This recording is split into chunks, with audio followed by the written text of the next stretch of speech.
this is already a political crisis for the president. Here is just one ad that Biden, I think, has already created using Trump's own voice and his own words against him. I wanted to always play it down. I still like playing it down. While Donald Trump was telling America the virus was nothing to worry about, he knew it was deadly. It's also more deadly than your strenuous flus. This is deadly stuff. And now, 190,000 Americans are dead. Our economy crushed. Our kids not safe in school. And Trump knew it all along. I wanted to always play it down. I still like playing it down. You know, Alicia, since I was, too young to admit without feeling like a total political dork, I have studied politics, and every crisis that's ever engulfed and taken down a politician, whether incumbent or on the rise, was this question: what did he know and when did he know it? And here you have it. Here you have the answer. What did Donald Trump know about COVID and when did he know it? In his own voice, in his own words, in February, he knew it was more lethal than he was willing to tell any of us.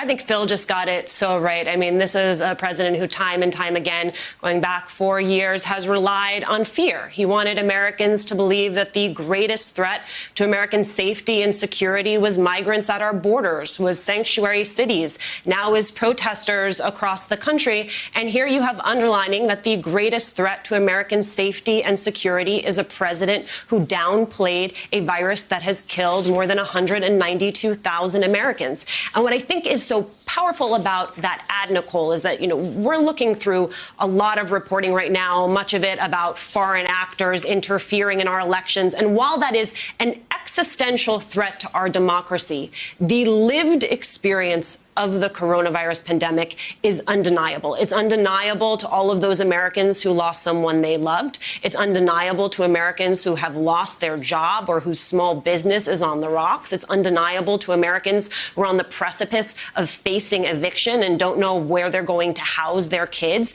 It's very real for all of the caretakers who are trying to figure out how are they going to have remote learning for their children while they themselves do their jobs. So I think what you see the Biden campaign really underlining there is that this is happening. It is happening in people's lives. It's undeniable. And the point that I think we're going to hear a lot over the next few weeks, this could have been avoided. And Nick Confessori, a place where this really imperils Donald Trump, I think it's twofold. One, as I said before, this is not reporting from Pulitzer Prize-winning journalists like any of you or your stellar news organizations. This is Trump in his own voice, not forced to do an interview, but clearly enjoying the interview. There were 18 of them. We've heard 4 one-minute snippets. And the real danger to Trump seems to be this headline, that Trump's lead over Biden on the economy is vulnerable.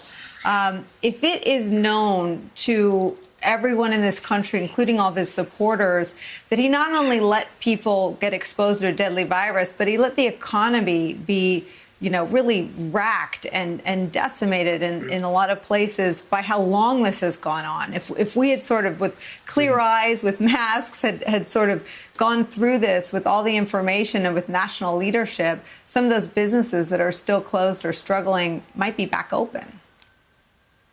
Well, look, Trump is the first candidate for president to launch an October surprise against himself.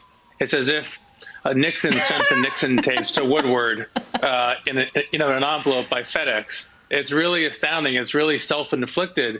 And I think the great irony is twofold. First of all, it's great reporting and hard won, but in a strange way, it's unsurprising. It doesn't tell us anything that voters hadn't already known in most respects, which is he doesn't really value service or sacrifice. He thinks alliances are for suckers.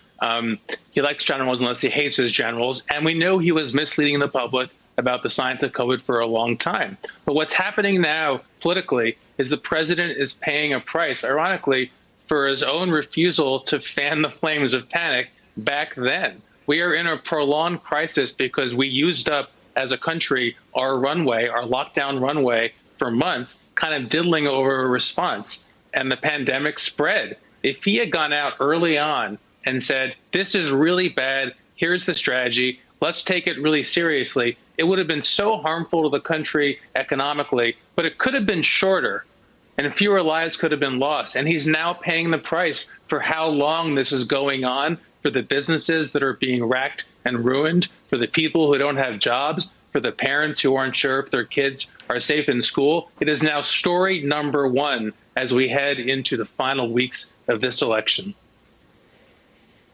Jeremy Bash, let me give you the last word. Can you just articulate what Bob Woodward means inside the institutions in which you serve, the CIA, the Pentagon, what sort of his decades of relationships can yield? And listen, I have my own experience and knowledge of just how right he gets it, and it wasn't always to the benefit of anyone I ever worked for. But can you just speak to that? Like, what does Bob Woodward have the ability to get? And I'm not sure. I mean, I think Nick put it perfectly. It's an October surprise from Donald Trump to Donald Trump. But in terms of his coverage, the picture he paints of the alarm that Donald Trump creates inside the intelligence community and the Pentagon, is there anything in that surprises you? No, I think he writes the first draft of history, and I think by and large he's thought of as someone who faithfully records what happens in his reconstruction of conversations. And here there's no mystery because the president's on tape. The thing that I'm thinking over, Nicolle, is it possible the president actually wanted, he on purpose, he wanted this virus to spread? And before everyone just jumps out of their chair and say, oh my God, how could that be? I mean, here's a guy who was flailing around for a reason to be in charge of something, to manage a crisis. He loved striding into that briefing room every day. I think he thought at some point it would redound to his benefit. And of course, the crisis, the COVID crisis, is going to compromise the ability to have an orderly election day. And if he's trailing in the polls, he may just want that.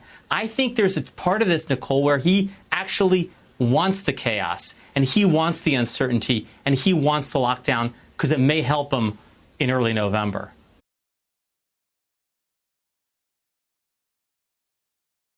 Hey there, I'm Chris Hayes from MSNBC. Thanks for watching MSNBC on YouTube. If you want to keep up to date with the videos we're putting out, you can click subscribe just below me, or click over on this list to see lots of other great videos.